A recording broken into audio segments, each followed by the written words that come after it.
yang ini kereta Mini Cooper S crossover yang tahun 2014, 1.6 liter.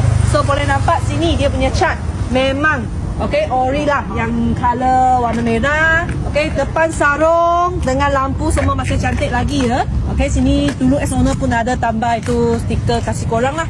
Okey, sini dia punya sport rim yang original 17 inci. Kita tengok satu raw body dia. Ini design memang sangat cantik kan. Engine, gearbox, suspension semua masih elok lagi ya. Kita tengok dia punya bonnet belakang.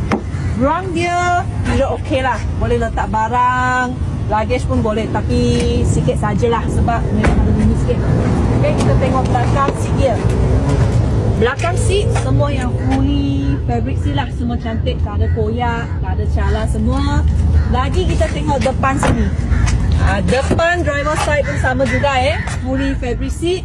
Okay, tengah pun ada original punya monitor dengan dia punya steering, ada pedal shift lah, meter semua masih cantik dengan dia punya dashboard. Okay, kereta ni sudah siap habis review. Sesiapa ada minat, cepat-cepat kontak saya. Kita jumpa next video lagi. Bye-bye.